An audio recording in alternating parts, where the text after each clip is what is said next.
I'm Mike Brown, author, nerd, and host of the Dark Poutine podcast. Join me and Morgan Knudsen, author, paranormal researcher, and host of the TV shows Paranormal 911 and Haunted Hospitals, as we take you on a journey for the curious about the unseen, the mysterious, and the incredible things happening in the world about us. Welcome to Supernatural Circumstances. This week, we've got another fascinating interview for you. In this episode, we're chatting with composer, musician, and host of the podcast Expanding on Consciousness at the famous Monroe Institute. His name is Mark Certo. For over 50 years, the Monroe Institute has been welcoming conscious explorers from all over the world. Their non-dogmatic experiential approach allows you to pursue your own personal exploration of human consciousness. Monroe programs include the use of Monroe Sound Science along with exercises to target the specific states of consciousness. Mark Certo's podcast, Expanding on Consciousness, brings listeners insightful and sometimes surprising conversations with scientists and practitioners about the many disciplines and aspects of consciousness in all its forms. Mark and his guests invite you to listen, learn, and apply new ways of thinking about what it means to be interconnected conscious beings. So first, here's Morgan. In previous episodes, Mike and I have talked a lot about creating our reality. In fact, it's a subject of every episode's spiritual healthcare, and it's important because it's an intricate part in understanding parapsychology, as well as our role in the paranormal activity and our day-to-day lives. No one understands this better than the revered Monroe Institute, founded by Bob Monroe and continued today by dedicated scientists and explorers who continue his legacy and research. As their website states, for over 50 years, the Monroe Institute has been welcoming consciousness explorers from all over the world. Our non-dogmatic approach, they say, experimental approach, allows you to pursue your own personal exploration of human consciousness. Monroe programs include the use of Monroe Sound Science along with exercises to target specific states of consciousness. One aspect of this, which is an important factor in understanding consciousness, is the idea that we attract or allow into our experience our wants and desires. Mark Certo, who worked closely with Bob Monroe in his studies on meditation and psi research, brought up a fascinating and important conversation in his program, The Triad Mind. He stated, "Are you the type of person interested in mind over matter, law of attraction, synchronicity, and the like? Do you believe in the magic of the universal life force to provide for your needs? If so, have you ever wondered why sometimes the universe seems to deny you what you want? Do you suffer for lack of what you want? Perhaps this dichotomy disturbs your peace. This mystery has been with us for a very long time. We know, or at least would like to believe until we know it, that our consciousness is interacting with some sort of intelligence that creates reality on a personal level." He continues, "Religious speak about this phenomenon as being God manifesting things for you due to the power of prayer or allegiance. Quantum field theory speaks of this phenomenon in terms of reality interacting with our attention. If either of these are true, then we can easily become confused as to why we cannot manifest or pray our way into happiness and abundance. When we pray real hard or focus real hard on what we want and it doesn't come, what should we think? That God or the universe is testing our faith? That we are not deserving of what we desire? That desire itself is the problem? That our fate is telling us something about our past life karma? Perhaps some other theological or philosophical answer and question can be inserted here. They all address the same thing, trying to make sense out of the dichotomy." This conversation is an important one, and is often the crux of why skeptics say, if this is indeed true, that we create our reality, then why aren't I a millionaire? I've been trying and trying to see a ghost all my life, and it's never happened. Or, well, you fill in the blank. Even people who understand this information, well, there are some desires that seem to elude us. Why? That's the subject of this very discussion. Recently, we had the privilege of speaking to Dr. Dean Radin about this idea in a previous episode in a slightly different context, and he even offered the idea that some people have an actual talent for manifestation, on top of the ability to meditate and let go of what we want so it can appear in our experience. How much of this is talent versus our own baggage and limiting beliefs? If so, what are they? How do we know? Would we have one? And is the idea that we have limiting beliefs at all a limiting belief in itself? Join us as we fall down the rabbit hole in this amazing discussion with the incredible Mark Certo. As he stated so perfectly, you are not meant to suffer. You are naturally wired to create order out of chaos. You are meant to learn to use and embrace consciousness in a new way. That begins with learning about it, exploring it, and applying what you've learned.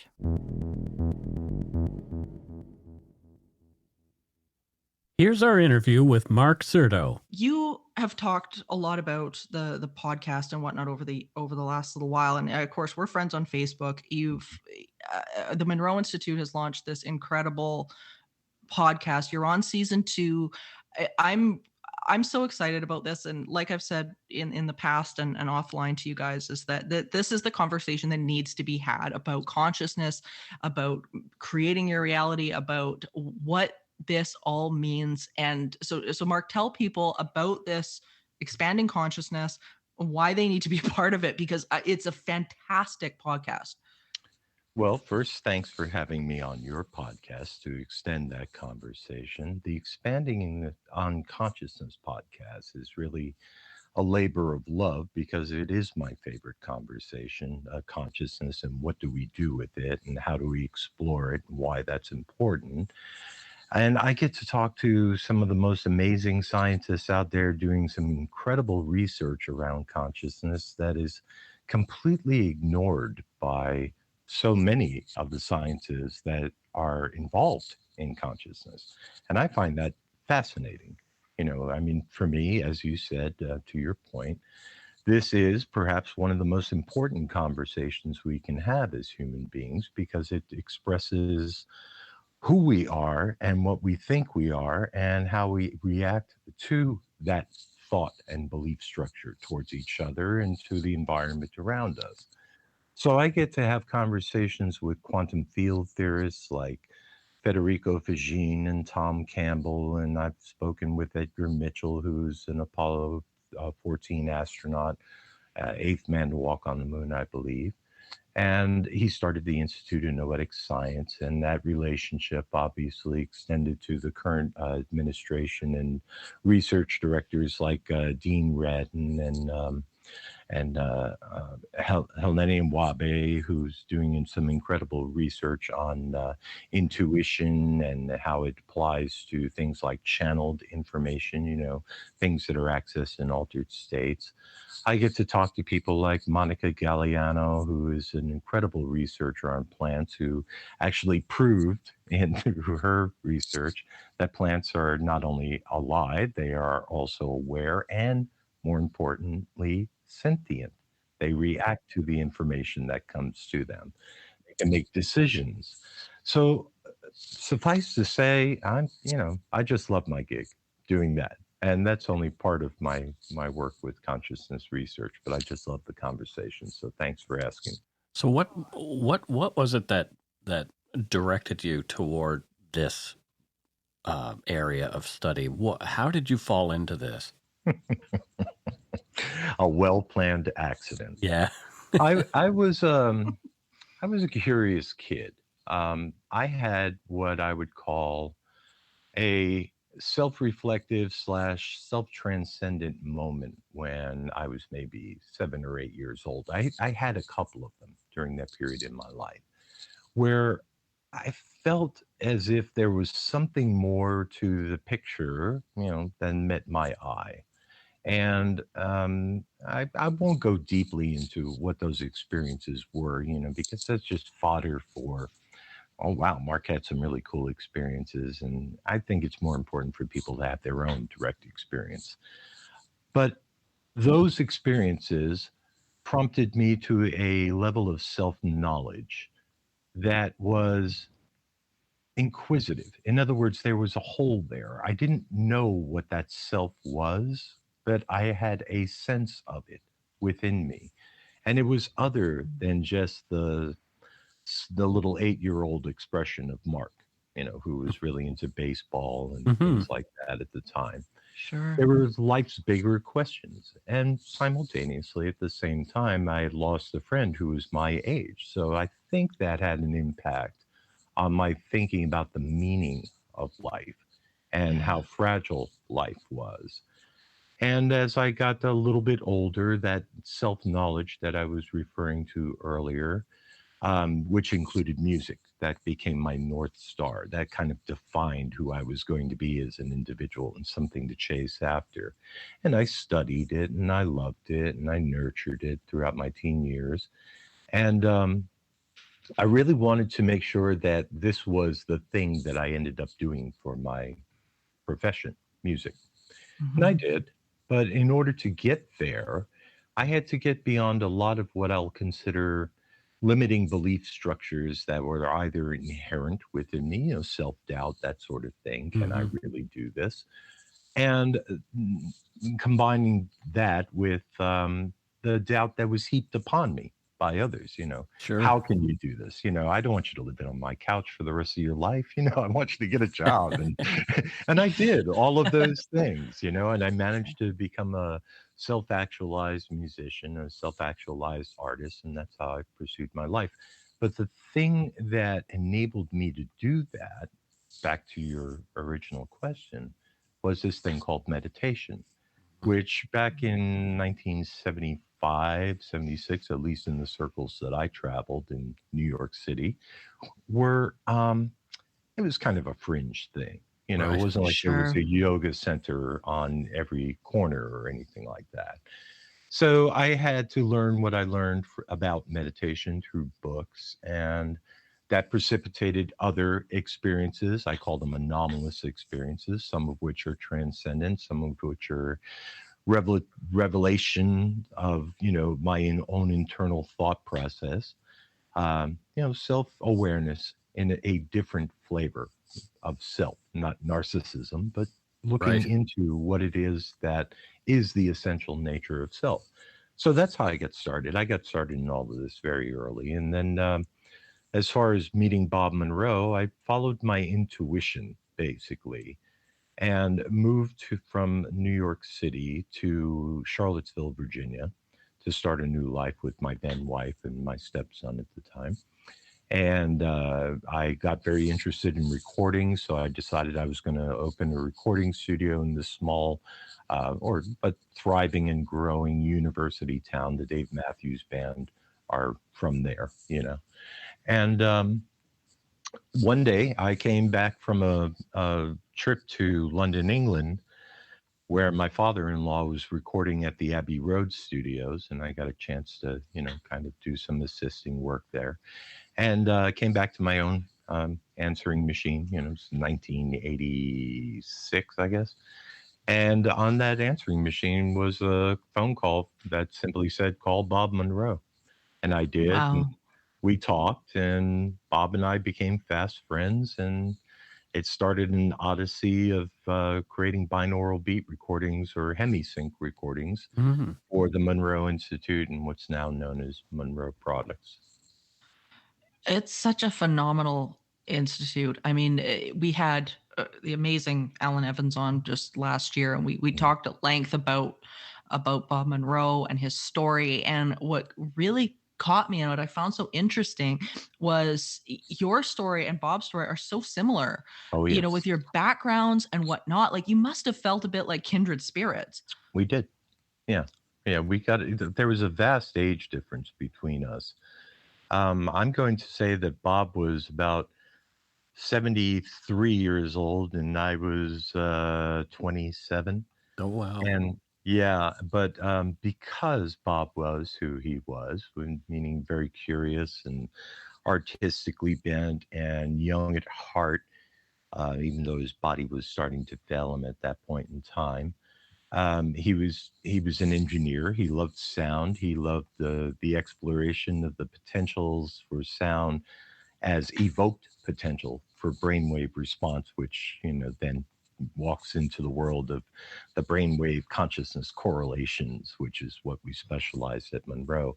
But my interest in that precipitated, or I should say, was predated to binaural beat stimulus as evoked potential through the works of musical works in general, mostly the intonations of various sounds that are used in Eastern culture and meditation, sounds like Om and trying to get many harmonics, and the drone sound and sitar and the rhythm of tabla drums and all of those things the body, mind, spirit doesn't train to.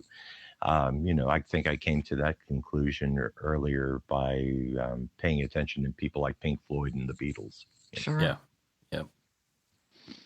Yeah, well, the work that Monroe Institute does it's so mind blowing, and I know even like a lot of my colleagues that have visited over the years have just been absolutely amazed at what they've learned. You must have had some pretty major aha moments while Oh you've been yeah. working there too. I mean, I can't even imagine. What were some of the biggest things that you learned looking back on it? God, I spent 13 years there, Morgan. I don't know. Every day was a party. How do I I'm pretty sure I couldn't choose any one. What amazed me, all right, if I had to choose one, it was that place even existed. Yeah, That's what yeah, really amazed me. That was my greatest joy and my greatest experience was that there were people who came from all over the world, from as varied backgrounds and professional backgrounds as you can possibly imagine. So if it had to do with consciousness, people people came. So the sure. varied backgrounds were everything from medical doctors who specialized in neurology, then the various branches of psychology and the various branches of mysticism and the various branches of just people, average ordinary seekers trying to figure out what it was that I was trying to figure out at a very young age. you know Yeah, am I more than my physical body? And that simple premise or concept, from the perspective of the Monroe Institute and myself, is that has to be experienced directly. yeah, Religions have all implied that that Hmm. is true, right? But if you don't know that for yourself through direct experience, which people who have near death experiences come back and tell us that, people who have out of body experiences can tell us that from a slightly different perspective, because they're not actually dying, they're just for some reason leaving. If you can have those experiences, it changes the way you look at your life, is the best way yeah, that I can say it. And the fact that the Monroe Institute existed for the scientific possibility of doing that safely and methodically is what really attracted me to stay there for as long as I did and continue the work today. I believe direct experience is absolutely essential. For me, I can't relate to dogma at all. I seem to have my own experience, like you're saying, like understanding spirit as I understand it, as I yeah, experience it. I can't seem to get there if somebody else is talking to me about it. Yeah, that's absolutely true. And what I loved about Monroe Institute, again, because of the varied professions and querents that were there, I could take on, as a very young person, a very syncretic type of viewpoint as to what this thing called experience actually is, why it has meaning, how it can be directed, how it can be influenced, how it can be influenced by something outside or within you. I Yeah. mean, we're talking about how human beings have their way and agency and authority in the world. To be able to have direct experience of the self in whatever state that is, could be a transcendent state, it could be a very, emotional state. I mean, there are a lot of components to this thing that we call a self. To be able to take time to examine that and really go down that rabbit hole of the meat of experience and how it applies to existence was a real gift for me and for everybody who shows up there. Now, everybody would come for a week. It was my playground every single day. That's all I did. So it's just, an unusual experience to say the least, one I'm very blessed to have had. Absolutely. Well, and that's you touched on a few things there that I love, and some of my passions as well, which is the ability to experience that influence and then be the influencer. And I Right. think like that's something where parapsychology, of course, has really embraced, especially over the last like 15, 20 years or Mhm. so. And that to me is such a profound understanding and discovery that you guys are talking about, because so much of the, I don't know, I guess like the, the sort of the surface paranormal world and whatnot is always assuming that sort of our world is asserted on us, and we know that that's not the case. And what I Mhm. love so much about the Monroe Institute does and what you do in the podcast, and even the Triad Mind as well, is that you're really able to show and demonstrate to people that that is simply not the case, that we are influencing our reality, whether it be through the spoon bending courses Mhm. or any of that stuff is so cool. And you explore a lot of that in the Triad Mind I do. as well. And I Yeah. want to talk about that because it's so cool. Can you tell the audience about what that is? I can, and I have to go back again to Bob Monroe and his influences. If you look at what he said in his gateway affirmation, as a kid, and so many people come there because they've read Bob's books Sure. and they want to have out of body experiences. So Bob begins with a simple affirmation that begins with, I am more than my physical body. And that notion, all right, is very appealing, as I said before, to a lot of people. They want to have that experience. But Bob, in his wisdom, I don't know if he really understood the full potential of what he was talking about, or at least it wasn't realized at the time at the Institute because of the fixation on being on the out of body experience by people who came. The second lines, or the second, third, fourth lines of that affirmation are, therefore, I deeply desire to know, to explore, to understand, to control, to use, to direct such energies and energy systems as may be beneficial to me and those who follow me. That's a very powerful statement, Absolutely. because you have to start asking the question, what are these energy systems that we're talking about here? Hmm. Then the energy system itself is consciousness. Now, consciousness is a very big word for me, anyway. That's why I Mm-hmm. love the conversation. Consciousness is experience on a personal level. We all have our individuated sense of consciousness, which includes a lot of different aspects, which I'll talk about as we talk about in the Triad Mind. But it's also impersonal. It is that field in which people like Sheldrake, people like all the folks who are involved in quantum field theory. Einstein was fixated with it. Tesla was fixated with it. There is something that we are living in. Think of consciousness as being a sea in which we swim, is how Joseph Campbell put it, right? Mm. Where the psychotic drowns, where the mystic swims with delight. We're talking about consciousness. And we're talking about it on an impersonal level. It's something we're interacting with, like a subject object split.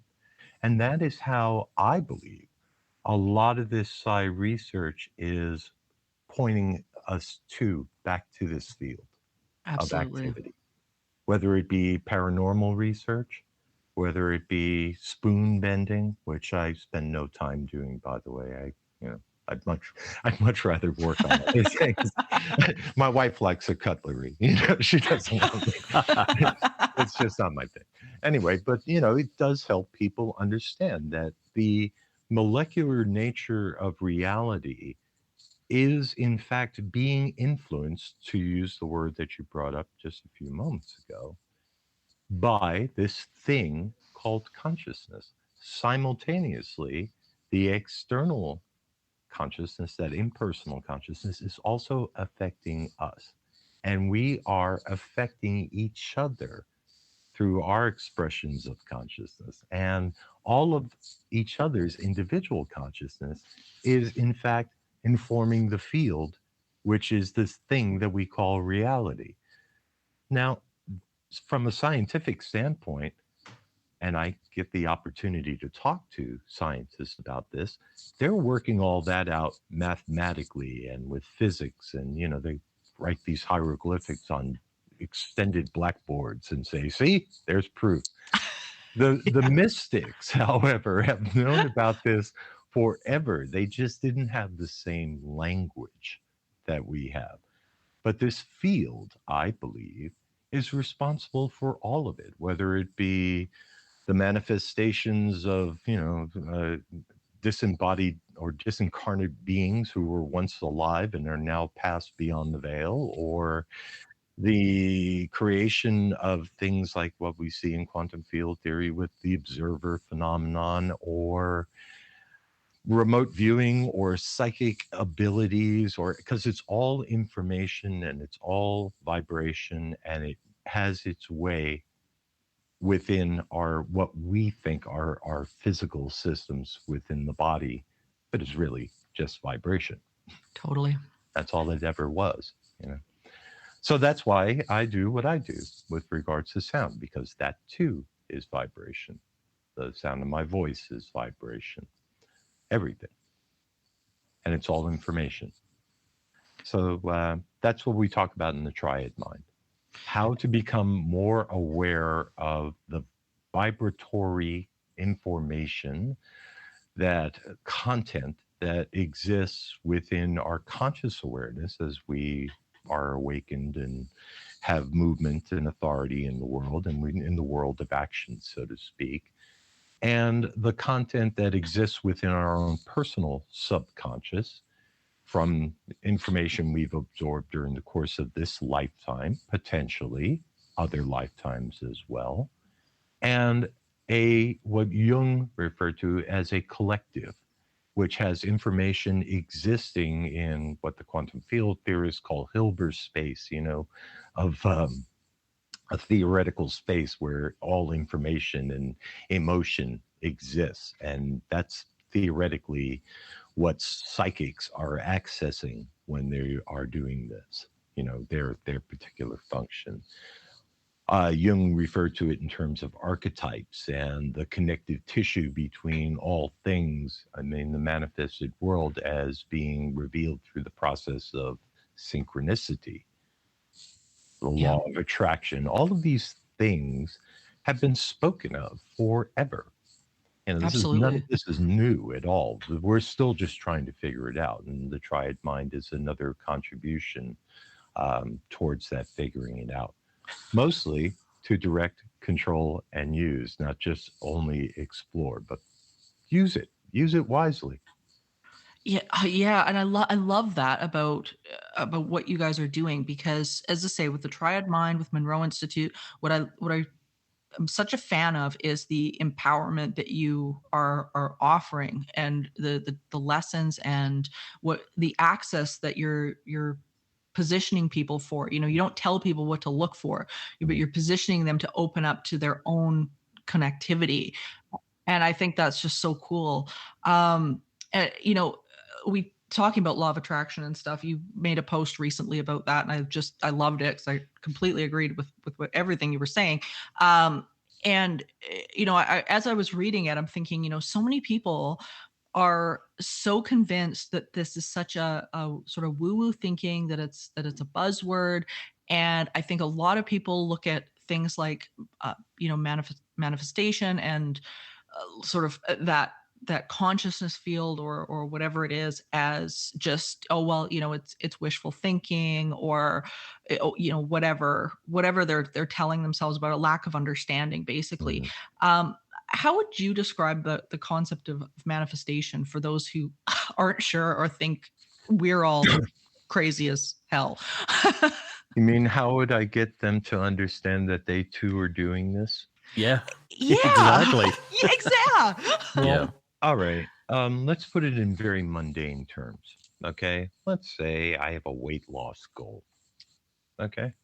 I want to lose 20 pounds for whatever my motivation is. Sure. The very notion that that idea has been sparked into my head is because of the information that I'm getting from where? My bathroom mirror. Okay. So Right. I'm looking at myself and personally assessing myself as being overweight, and I need 20 pounds to lose. So now I've got a motivation. All right. That idea, that observation all begins with this nebulous thing that we're calling consciousness, right? It starts there. That's Of where course. all ideas begin. They Yep. come out of nowhere, they spring, right? Okay, well, now I have to put that into the world of action. And that makes the idea of manifestation somewhat more in the mundane. It's self-evident. Okay, so I eat less and I start to exercise. I'm applying agency and authority based on consciousness, right? The idea that I should lose weight Sure. into the world of action, right? And so any skeptic can look at the idea of the and the result, obviously, if we're successful in our endeavors, we lose 20 pounds, right?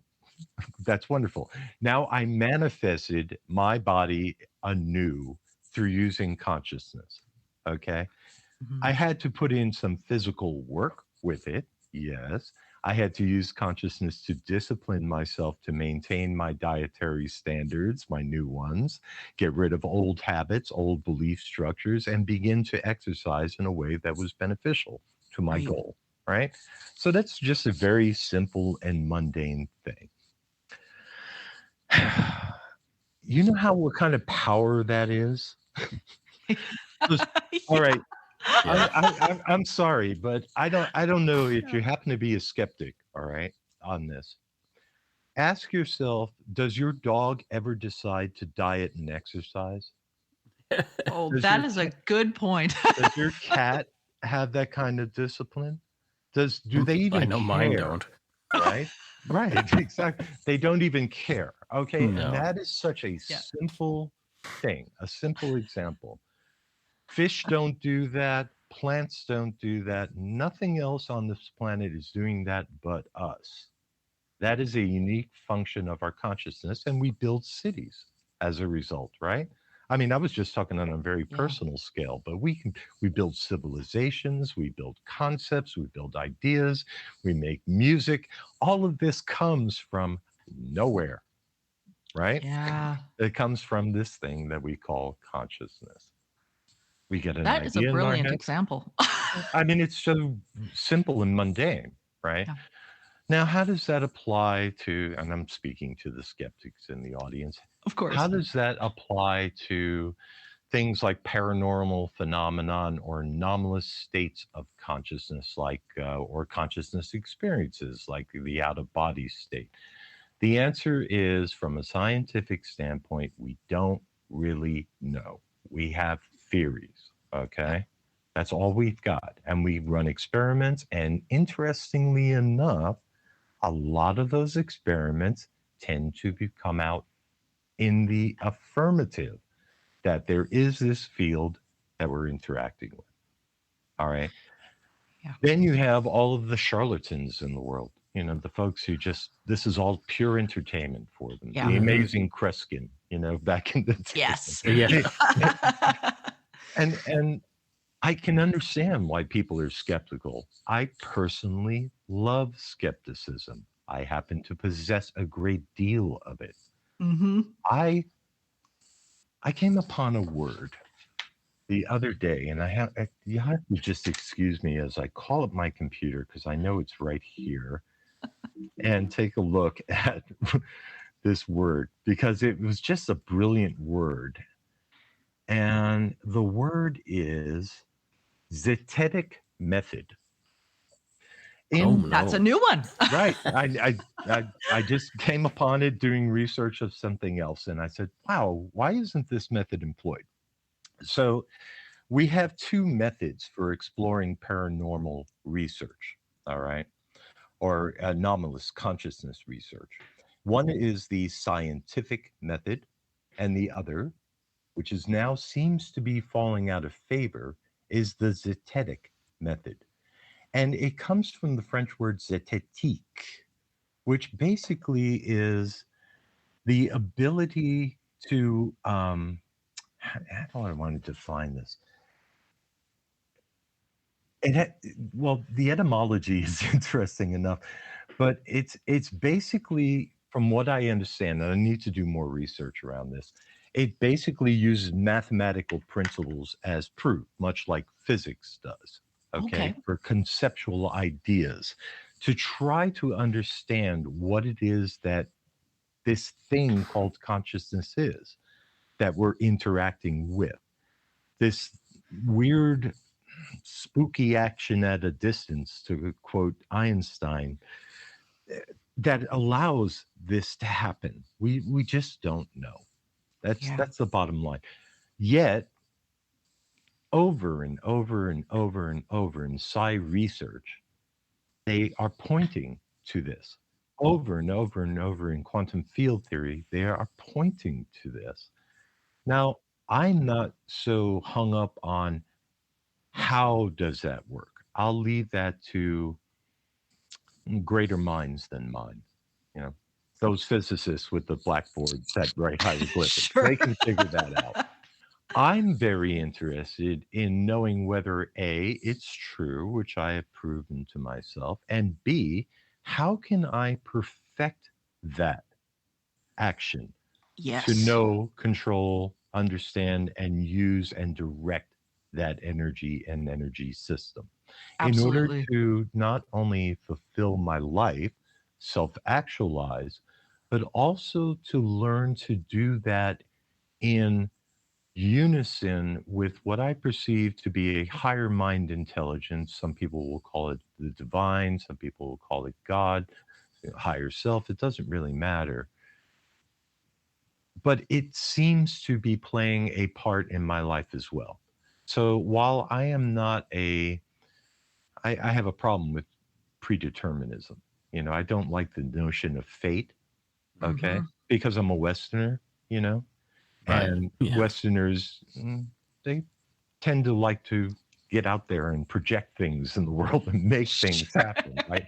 Rather than sit around and wait for Allah's will to be manifest. But you can't discount this higher intelligence. Yeah. We are soaking in it. Evolution, you can call that the higher intelligence if you like, has brought us to where we are. Our superior neocortex was developed over time, and we use it well. As we said, you know, our animals that we've domesticated and live with and love and overfeed can't regulate their own dietary intake, right? And make themselves manifest in the world like we can. So that's what I'm very interested in working with. But I'm very, it's not just about self actualization for me, it's also about self realization. Yeah. Because, and the mystics talk about this in terms of like the difference between white magic and sorcery. You know, Mhm. I don't, Yeah. you know, I don't really pay much attention to the difference between white magic and sorcery, but I do pay attention to intention, Yep. you know. And I think a lot of the information that is fed to us by various sources are oriented towards, pushing us in a particular direction. To me, that's a form of sorcery, which goes back Yeah. to, what you're complimenting the Monroe Institute and myself about, that we're trying to empower, but I cannot tell someone how to direct, control, and use those energies and energy systems, or rather, for what purpose they should do it. Yeah. Okay. I can just make them curious and then hope that some higher wisdom informs that decision. And that's the Yeah. latter part of Bob's affirmation. Therefore, he was very big on asking for the help, guidance, and wisdom of those who um, have a greater overview of what I, that I, is. I've been struggling with this question for pretty much my entire life, Mm. and you're talking about intention and that kind of thing. And what I've learned, I've been meditating pretty much every day for almost 20 years now, and what I'm finding is if I want something to happen in my life, unless it's for the greater good, quote Mhm. unquote, Mhm. I can't seem to it never quite seems Mhm. to manifest. If it's based on my ego, like I want a fast car and $1 million, Mhm. that doesn't seem to happen. But there are other things that I have been able to manifest that always seem to be based in that idea of greater good, if that makes any sense to you at all. Of course. How do you Yeah. define the greater good? How do you discern what's the greater good? You don't Well, mind that's a good Personally, question. yeah, yeah. Personally, it's a lot of meditation. I tend to sleep on something before I really make a decision about something. Like I put it out there to the universe or whatever, and have a nap. Uh-huh. And when I wake, typically I'll have the answer. Right. It's really interesting how that works. Well, yes, it is very interesting how that works. Maybe if I asked my question a little differently, I might be able to help you um, Okay. come to some understanding of, or at least share some of my understandings around that. The question, how do you determine what is the greater good, implies a value judgment. Okay. Mhm. And when I think of greater, I'm thinking, what is Mike talking about? The collective human Mhm. civilization. For instance, if you do something, it will only manifest if in fact it's helpful to all of humanity. Is that what you meant by the greater good? Kind of, yeah. Yeah, Hmm. exactly. Well, that's an interesting notion. I like it. It implies that you have a good heart and you want to make sure that you want to do the right thing, right? Mhm. And that kind of moral code, I think, is important. But we also know that there are plenty of people out there who manifest all kinds of things that don't apparently feel like they're for the greater good of humanity, Yeah. right? Shall I point to some historical figures who Oh started no, world we're wars? all well aware. Yeah, exactly. So I don't know. Then it could be in some form of philosophical or spiritual debate as to whether or not Hitler served a greater purpose for humanity to see the Right. evils of Yeah. humanity, which is all cool. Sure, Mhm. okay, I can sit with that. Yeah, Hitler did expose all of humanity's darkness, right? And you would think, as a species, we might learn something from that. But from what I understand, just clicking on the news for 5 minutes, we obviously have not reached Yeah. Right. reached that point. Yeah. So, who's in charge of the greater good is the question that emerges for me. I guess it's Yeah. the individual, yeah. Right. So if I was working with you in the triad mind, I would I would encourage you to inquire about the depth of your beliefs around what constitutes a greater good. Hmm. Not from Yeah. I'm Yeah. trying to Yeah. change your mind thing, because I'm not. I can't change your mind for you. But I have discovered that because I too struggled with that. It's a very human thing. You're not alone, like just to let you know, right? Oh yeah. Um, I've discovered that there were certain belief patterns that I had constituting what my ideas were about what is the greater good. And those were in some Interesting. way limiting to me. Now, if what is proposed by the law of attraction, or, however we really want to term that, if what we think does manifest, then those limiting beliefs may be, in fact, keeping you from achieving the goals that you're setting out for yourself. Right? My brain is leaking out of the side of my ear. But I'm sorry. And then we'll end the podcast here. Go get a paper towel. That's really, really a good thing, because I love this kind of conversation that challenges me to look at, we call it old ideas in the fellowship that I belong to. And it's really, really interesting that, oh yeah, my idea of the greater good might be one of those limiting beliefs. It's just like, what a mind-blowing idea and conversation this is. Well, I'm just presenting that as a possibility. There we can go down an incredible rabbit hole of how beliefs are fed to us, how we, human beings are kind of hardwired to make sense and meaning out of just about everything, right? Mm-hmm. And it's just what we do. Unlike our dogs and cats, who are like, the only thing that means anything to me are treats. Can I have some more? Because of that, sometimes in our life experience, we analyze the circumstance that we find ourselves in, or an event that happens to us, as equaling this. And that becomes very deeply rooted in the human psyche. Mm. And one of the benefits of exploring altered states of consciousness, and again, we can get back to the triad mind, the meditation discipline is centered around what is referred to in sleep circles as the hypnagogic state. Bob Monroe called this focus 10, mind awake, body asleep.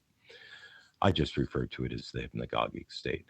It is a very unique state of awareness to be part of. Now, for those of you listening who have no idea what the word hypnagogia is, it is basically the threshold that we all experience between awareness and deep sleep.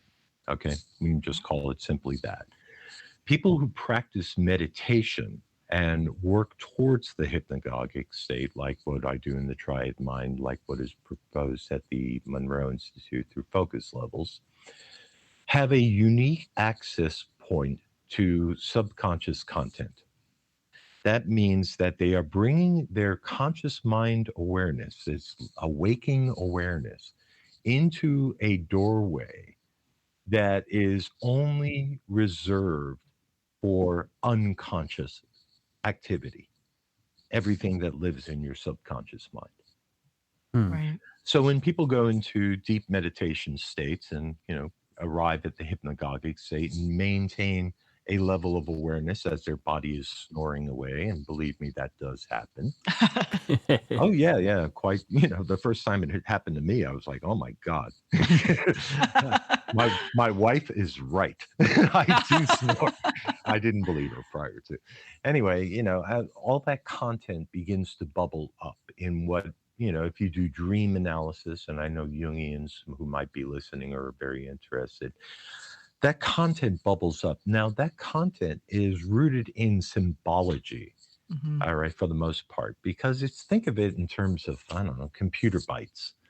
When you type in a Word document, you're writing a letter, you think you've got a syntax going there. Dear Joe, how are you? I'm fine. Blah blah blah blah blah blah. Or 7 years ago, what do you have to be writing? Right. But to the computer, that's just 1001001110000, right? If you were to look at that raw data that the computer is looking at and see those ones and zeros, it would make absolutely no sense to you. Same thing applies often with subconscious content, because it's symbolic in nature. It represents something. It doesn't necessarily represent the same syntax of your conscious mind. Oh, that's a great analogy. Yeah, well, it's a computer analogy, and it's been used Sure. before, but it's apropos. The same. So one has to begin to ask themselves if they are curious at all, because a lot of people are, mildly curious. Yeah. So they might look at this content after achieving experiences in the hypnagogic state and say, "Oh my God, I've seen an angel." Right? I Mhm. mean, people see all sorts of things in altered states of consciousness, and yes, that may be true because on one level, that angel may be representing something that is within your subconscious that is needing to be expressed and or fulfilled. Yeah. On another level, the supraconscious level, because we're exploring three levels of mind in the triad mind: conscious, subconscious, superconscious. We're talking about the world of archetypes, that world of connectivity or interconnectivity that Jung spoke of with the collective unconscious. We're talking about the religious impulse or spiritual impulse that is ubiquitous on this planet. I mean, it's not regulated to one culture and not all the others. Human beings are spiritual beings. They want to understand what the nature of their being is and whether Yeah. that being does survive physical death. And again, these questions are with us for thousands of years. Why we've not solved them by now is the mystery. Maybe because it can't be solved. I don't know. Or maybe because it's always expanding and evolving like evolution itself. I don't really know the answers. Yeah, well, and you bring up such great examples of the idea of people's beliefs or subconscious beliefs. Like, it's so interesting. We had Dr. Dean Radin back on in January, and we had talked a bit about that. Is whatever your belief is, even if, like Mike, you were talking about, I can only manifest from the greater or for the greater good. That in and of itself is going to manifest. And Right. it becomes this, I've been, ever since that interview, I've been working on this question, even with myself, like, what is it that I've got going on? And what I've discovered is that a lot of what really hangs people up, and apart from like what you were saying, is the what is. Like, so much of this tends to be people trying to dig up their past to solve their issues, or they're looking at the what is because, well, if I just deal with the what is, and then they kind of get hung up in this muck of trying to sort out the past and trying to figure out the and whatnot. And so, like, for example, for the audience, say one of your intentions is, I don't know, you miss a relative or something like that, and you want to visit with them, but they're not there. So you're trying to unpack what to do, how to do, and that they're trying to unpack stuff that maybe doesn't necessarily need to be unpacked, but replaced by a new belief or a new intention. Am I on the right track with that? You are. The very first meditation discipline that I got involved in, when I was speaking about when I was 15, was a Western style meditation. It was created by a man named Jose Silva, and he called it the Silva method of mind control at the time. Yep. I was very interested in that because he began to speak about these limiting belief structures and how they come to us and how they can be rooted out. And that sparked an interesting conversation that seemed to last a couple of decades. Perhaps it still exists now, about the power of affirmation. Okay. I think it was Al Franken who used to do the Saturday Night Live Yes, skit, that's and he'd right. sit in front of the mirror and say, "I'm good enough and I'm smart enough and doggone it, people like me." Yeah, and then he'd And- beat himself up. Right, and then he'd promptly beat after himself up. Right. I think the message there is that affirmations are not quite as powerful as one would believe. That, in other words, Yeah. or put it this way, I had not been successful in simply saying, "I will be this," or I am this or that. Even if in that golden moment I might be, giving myself new information, but if it is there's a lot of gravitas to trauma. Okay.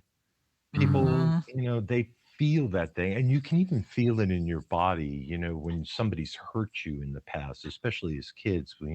We're a lot more emotionally in touch with what's going on in our parasympathetic nerve system. Sure. So when somebody insults you or tells you, you'll never be good enough or smart enough or whatever it is, Yeah. and it doesn't matter what your deeply held conviction is, that instance has more gravitas, like a black hole, like the Yeah. Yeah. explosion of a star that now sucks everything in. So So true. you can try to implant new information in there and hope for success, but my sense is you're going to take a long road doing that. Good luck. Yeah. Yeah. Conversely, to your point, Morgan, you don't want to get lost in the story, Yeah. okay? The re-wounding, the re-trauma experience, Mm-hmm. Exactly. because then it becomes a cesspool of Yeah. mental, emotional activity. And sometimes that too can bring about a catharsis of understanding of the self, right? I mean, psychology is Sure. basically built upon that. You could do 20 years of therapy or 20 years of affirmation. Okay. Those a Yeah. lot, and I'm exaggerating when I'm saying 20 years. It may not take you that long. Or not. Or not. I don't really know. I don't avail myself of psychotherapists often. Mm. That said, there is something that lies in between those two polar opposites. And that third thing is the ability to observe, which is the function of consciousness. Yeah. Okay. And I'm talking to your listeners here who might be skeptical. Right? Yeah. I don't know about you guys, all right, but I'm you too. But I've been meditating for a very long time, 40 some odd years. Yeah. Yeah. I am nowhere near as observant and conscious as I would like to be. Yeah. Isn't that the truth? I Yeah. mean this sincerely, guys, Yep. and Me too. Mm. I don't, and I'm quoting my friend Charles Chart here when I say this.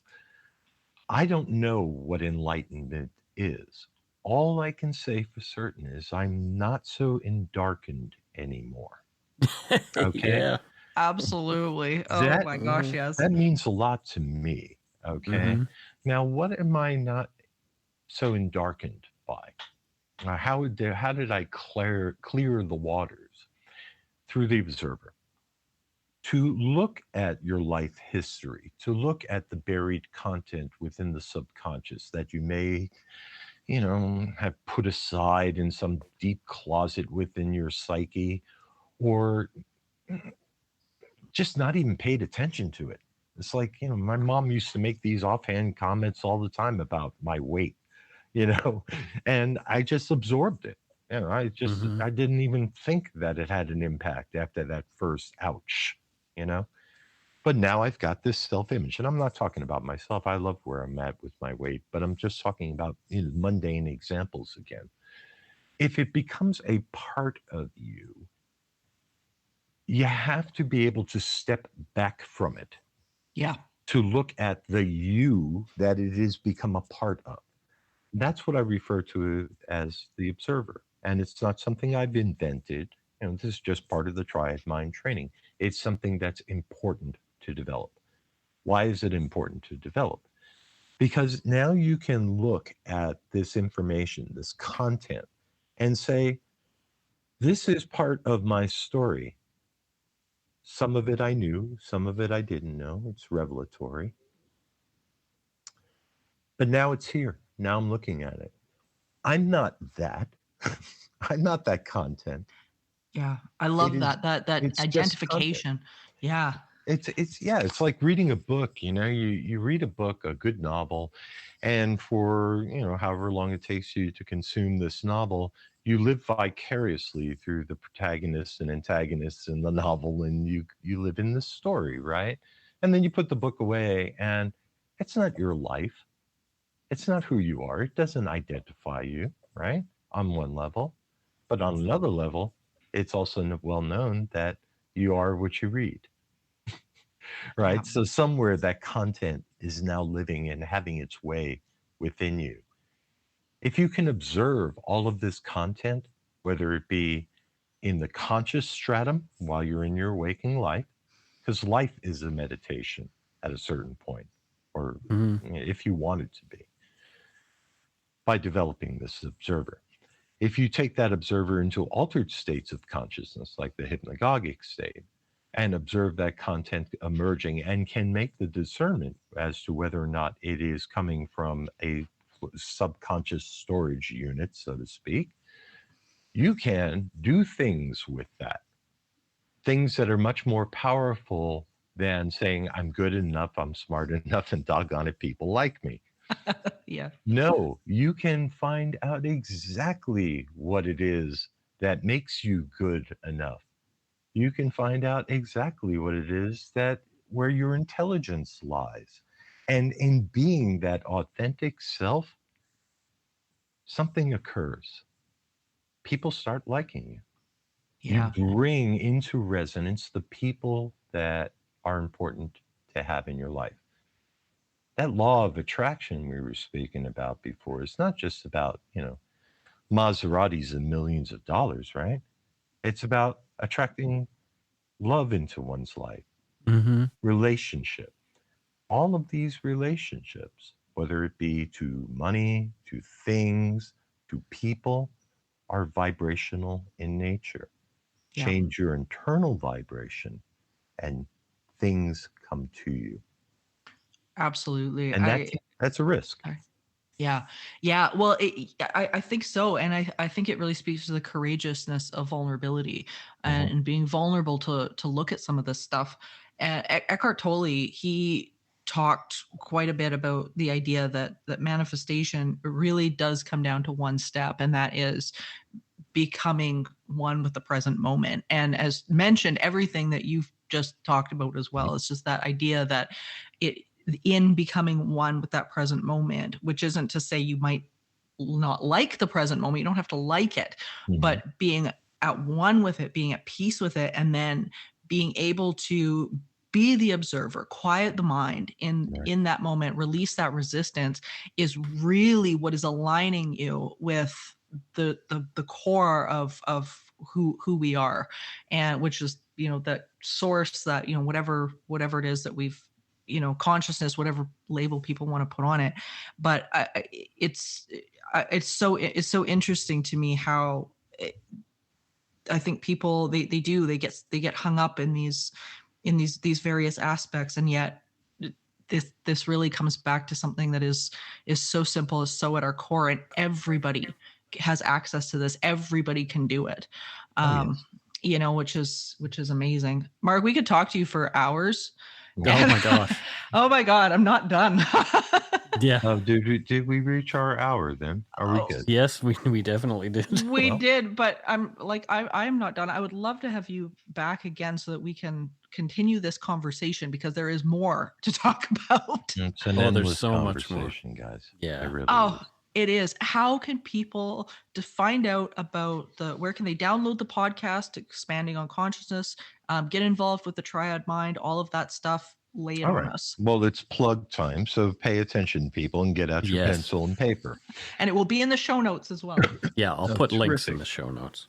So, the Expanding on Consciousness podcast, hosted by yours truly, can be found on just about every one of the individual podcast stations that are out there. So, you'll find it on Spotify, you'll find it on Apple, you'll also find it on the Monroe Institute's website. You'll also find it on the newly developed but not yet released Triad Mind website, which I'll give you the addresses in just a moment. But it can be found just about anywhere. And I really do encourage you to listen, because, especially if you happen to be skeptical and like science, believe me, I understand you, and I hope that you'll pay attention to what's being presented. So that's plug number one, Expanding on Consciousness podcast. You can find that at the Monroe Institute, monroeinstitute.com. They'll have an immediate link to it. You can't miss it. The triadmind.com, that's spelled TheTriadmind.com, is my website.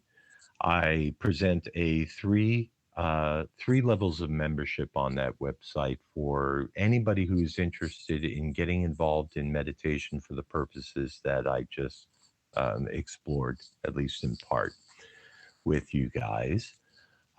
Very practical level meditation exercises. You know, if your doctor's telling you your hypertension needs to be addressed and you think meditation might be a good idea, or you can't sleep, or you want to learn to focus, the binaural beat complexes that exist on the recordings of level 1 are all oriented towards those goals. Very simple, non-dogmatic, philosophically neutral. The second level of Triad Mind membership orients itself towards the questions about what if that arise from the spiritual questions that, from the spiritual questions that arise as a result of looking into meditation. The various experiences and transcendence are oriented towards that in level 2 membership. And again, we're talking about minimal dollars. You can, cancel anytime that streams. It's $5 for level 1, $10 for level 2. Cancel anytime or stay a member forever. It's up to you. The Triad Mind program is a program of self-actualization and self-realization, talking, very deeply about and getting direct experience of these principles that we discussed during the course of this podcast.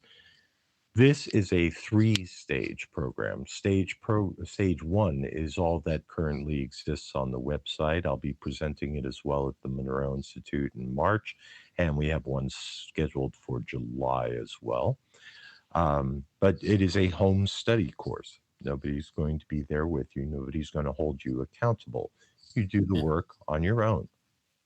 You will explore the hypnagogic state. You will explore this place where all of these limiting belief structures exist. You will get a observer is very keenly developed in the beginning of that program. I also present this online to help people who desire group dynamics and accountability. We call them the observances, which is a plural noun for a bunch of hermits getting together, by the way. Isn't that cool? I love that. That is cool. It's great. It's so perfect. It sounds almost anathema. Why would hermits get together to begin with? And why do they call it the observances? Great. Anyway, that's what I call them. And we hold those for level 3 members who join once or twice a year. And we meet together as a group of 30 to 50 or however many people show up. And we discuss this, and we try to hold each other accountable to degrees, where we try to encourage each other to go a little bit deeper. And so levels 4 and 5 of the membership will consist of the second and third stage of the Triad Mind program, where we'll be exploring lucid dreaming to help integrate a lot of this content, work through the complexes, etc. And then level 3 is very much oriented towards directing, controlling, and using that consciousness energy towards specific goals, some of which can be for the greater good. So that's my long pitch. Thank you for letting me do it. And of course, please come to the Monroe Institute if you feel like you can do it. As Morgan told you, it's a magical place, and we'll be completely immersed in that work for the week that I'm there. Awesome. Oh, phenomenal. Phenomenal. I got to take a vacation at some point. And sorry about your brain leaking out there, Mike. No, you know what? It's probably best that it does, because it's full of those old ideas that I was talking about. It does often on these interviews anyway, so he's used to cleaning it up. It's okay. The conversation of consciousness is really a very mind-blowing conversation, Yeah, it really is, and it's posted. It should be, right? Yeah, Exactly. Well, guys, thank you very much for having me on the podcast. It was nice to chat with you. I hope I didn't bore your audience at all. Oh, Not at all. gosh, no. Thank you, Mark. This has been wonderful. The pleasure All was right. mine. Thank you again for the invite. Thanks, Mark. Talk to you later. Bye-bye.